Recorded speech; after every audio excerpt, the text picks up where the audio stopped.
So today we're covering a case that is absolutely heartbreaking, but it's also a story about how science and determination finally brought justice after 30 years.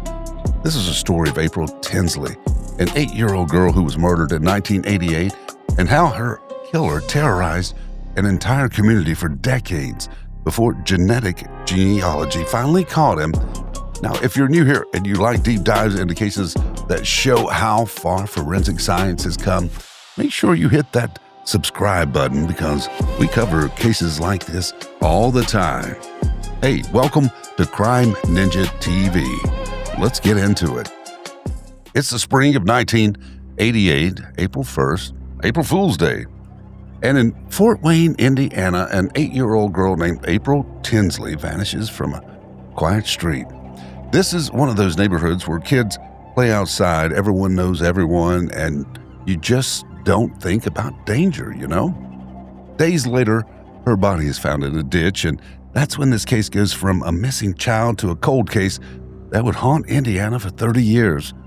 But here's the thing, her killer didn't stay silent. He would creep out of the shadows, not to confess, but to taunt police and terrorize the community with these chilling, handwritten notes. This is a story of the crime that stole a little girl's life, the decades of terror that followed, and the incredible scientific breakthrough that finally led police right to his front door.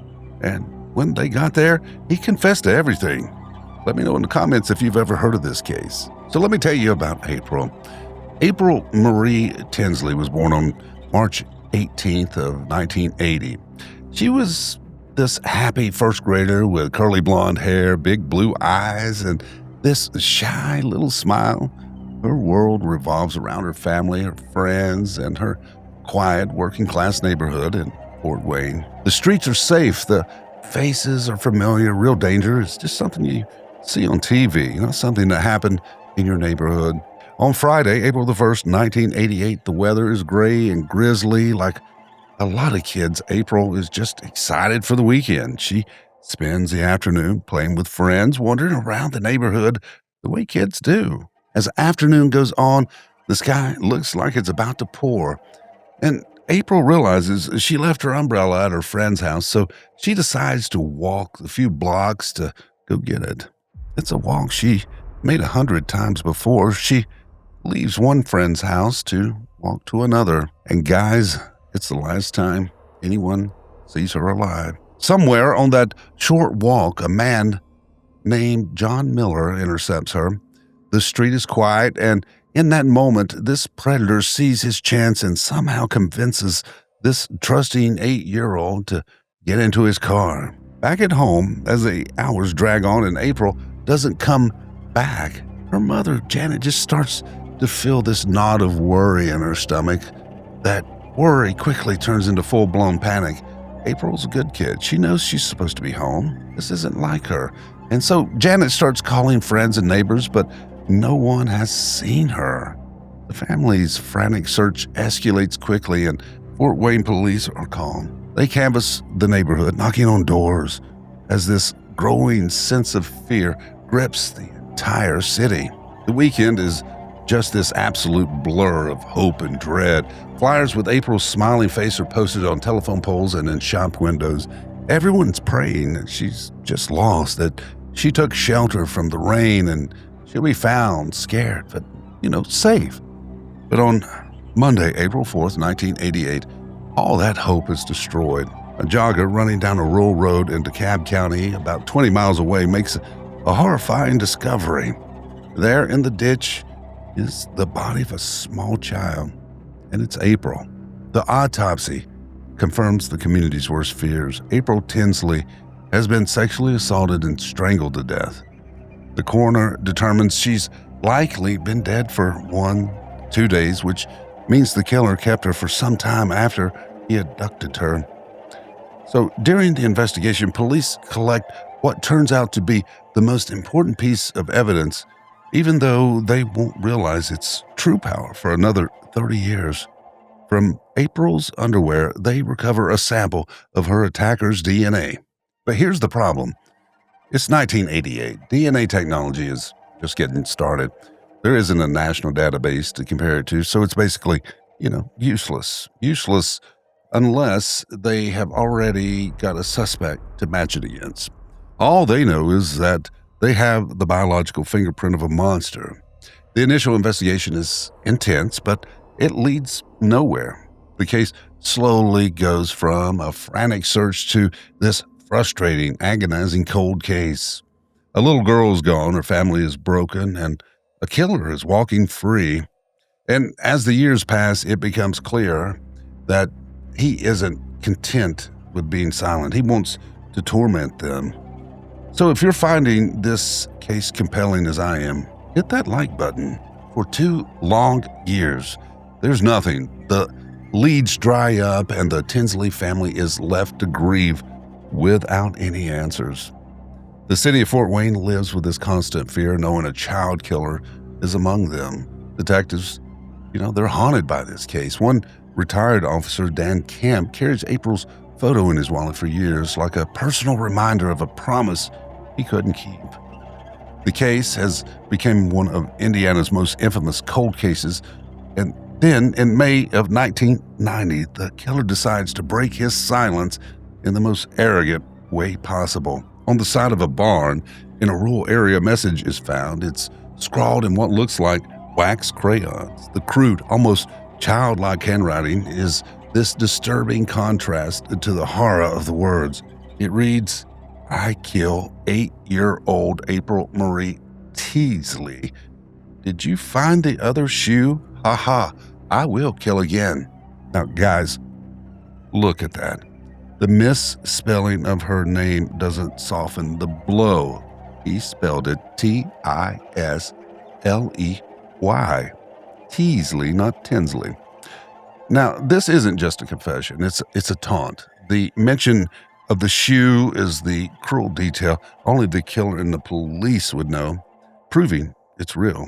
And the ha-ha, followed by a promise to kill again, that's a direct challenge to law enforcement and a new wave of terror for every parent in the area. The barn message completely changes the case. The killer isn't just a shadow anymore, he's a voice.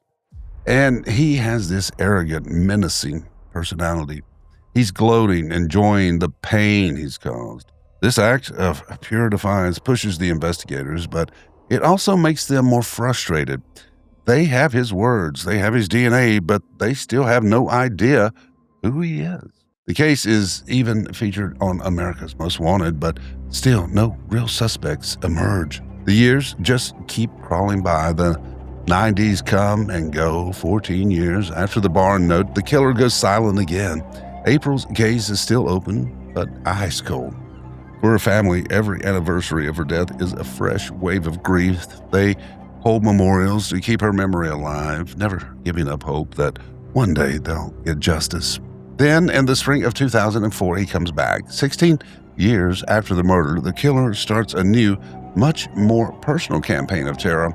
Over several days, 4 different notes are found around Fort Wayne. This time, they're not on a public barn. They're left for young girls to find on their bicycles or at their homes, and the girls who find them all look like April Tinsley.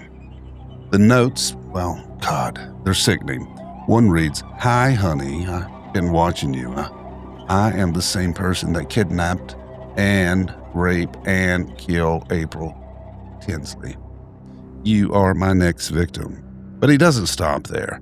Along with the threats, the killer leaves used condoms. Yeah, used condoms, and in some cases, Polaroid photos he had taken of himself. It's disgusting. It's meant to cause as much fear as possible and to prove that he's the same man. For investigators, this is both horrifying and a huge break. The DNA technology that was in its infancy in 1988 is now a powerful tool. They test the condoms left with the notes, and the results are a perfect match to the DNA found on April Tinsley's underwear 16 years earlier. Now they have absolute proof that the man that was terrorizing the girls in 2004 is April's killer, but they still have the same old problem. When they run his DNA through CODIS, That's, the national database for convicted offenders. There's no match. This means their suspect has somehow managed to avoid being arrested for any serious crimes in all that time. He's been living this quiet, anonymous life, all while hiding his dark secret. The 2004 notes reignite the case and the public's fear. But the man remains a ghost. He has a DNA profile, but no name and no face. For another 14 years, the case goes silent again. It seems like April Tinsley's killer might actually, get away with it. But another scientific revolution is just around the corner, one that will finally give this ghost a name. And what do you guys think they did? Comment below about your theories before we get to the next part. For 30 years, the case file for April Tinsley's murder just keeps getting thicker, but it's no closer to being solved. By 2018, it seems like all traditional police work has hit a dead end.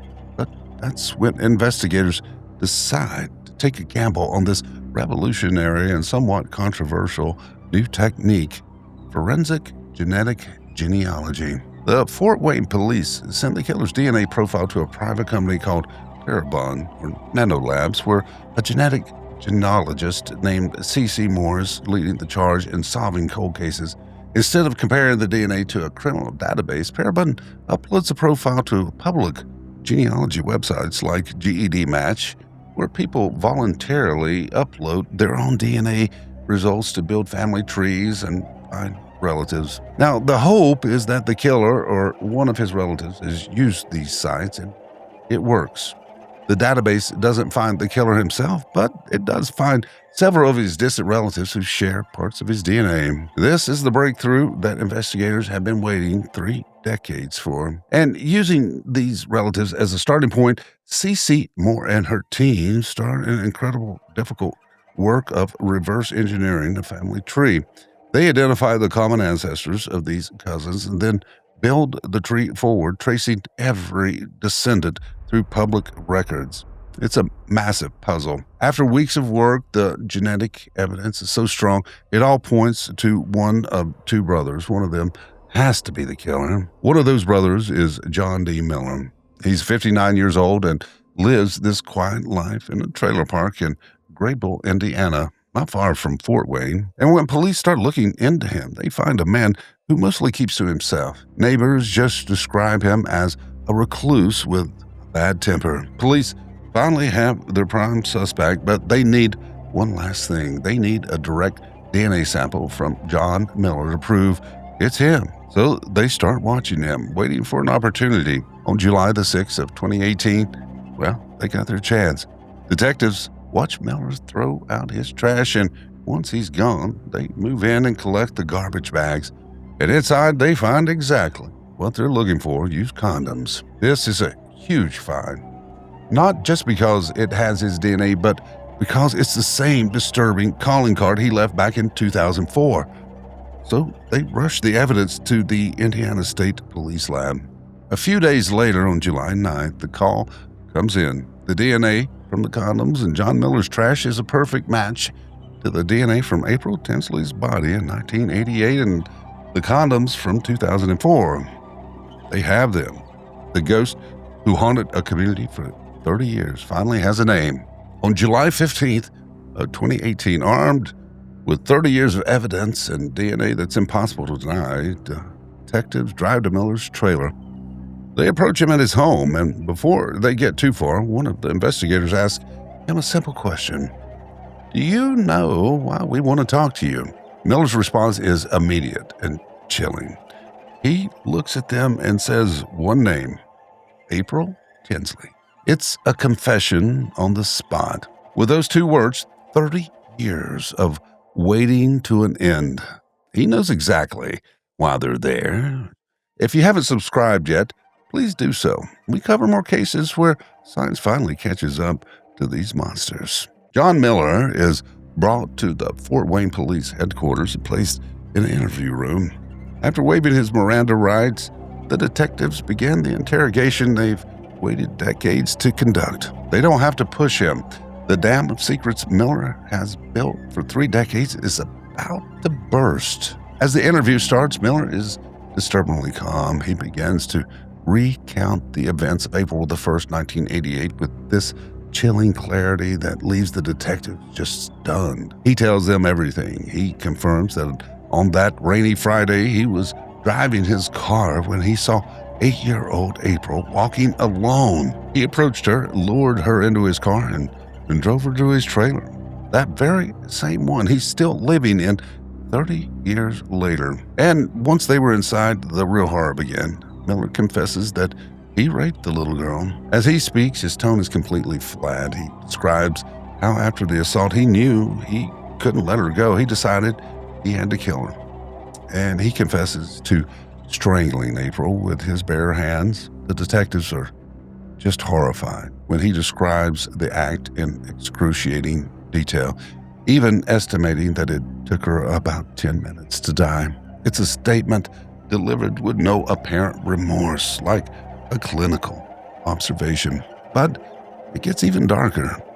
Miller admits that after he strangled her, he committed other sexual acts on her body. He then kept April's body in his trailer overnight. The next day, he drove her body out to the countryside and dumped her in the ditch where she would be found. He fills in all the gaps that have plagued investigators for years. He admits to leaving the taunting notes on the barn in 1990 and the terrifying threats left for other girls in 2004. Based on his detailed confession and the undeniable DNA evidence, John Miller is arrested that same day on July the 15th of 2018. He's charged with the murder, child molestation, and confinement of April Tinsley. The news of his arrest sends a shockwave through Fort Wayne. The ghost who haunted Indiana for a generation is finally caught. Now, following his arrest, the legal process against John Miller begins. At his initial hearing on July 19th of 2018, despite his detailed confession, he pleads not guilty. For April's family, this is another painful step on a journey that's already lasted 3 decades. The courtroom is packed with her family members wearing bright blue t-shirts with her iconic school photo.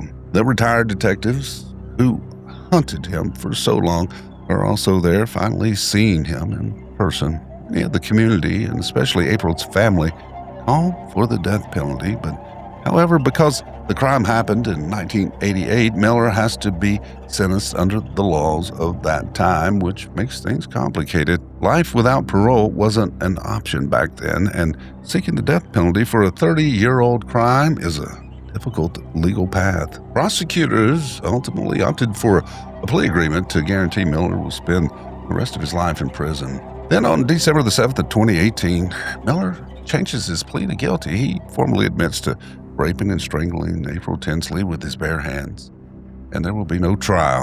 On December the 21st of 2018, John Miller is formally sentenced. He's wheeled into the courtroom looking frail, and he never once looks at the Tinsley family. The judge sentences him to 80 years in prison, 50 for the murder and a consecutive 30 years for child molestation. The sentence ensures the 59-year-old will die behind bars. For April's family, it's bittersweet.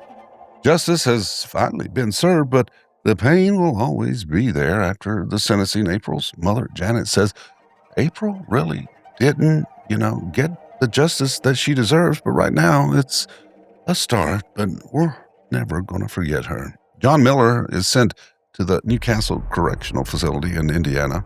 He won't serve his full term. On September the 4th, 2025, he dies of natural causes in an Indianapolis hospital at the age of 66. His death marks the final end to the story, but it can't erase the 30 years of terror he caused. Today, April Tinsley's legacy isn't defined by the darkness of her murder, but by the love of a family and a community that never gave up. A memorial garden now stands at the corner of Hogland and Masterton Avenue, a place to remember the little girl with a shy smile. Her mother continues to hold events in her name, reminding parents to hold their children close. The case of April Tinsley is this powerful story about a family's enduring love and the incredible power of science. For 30 years, a killer walked free, hiding in plain sight. but because the dedication of generations of detectives and the revolutionary science of genetic genealogy, a little girl who was stolen from the world finally received a measure of justice. Her story is a reminder that even after decades of silence, the truth can still find a way to be heard. Thanks so much for taking the time to learn about April Tinsley and the long journey to find her justice. The dedication of law enforcement and incredible advances in science are bringing answers to more families than ever before. If this story was meaningful to you, please hit that subscribe button and turn on notifications.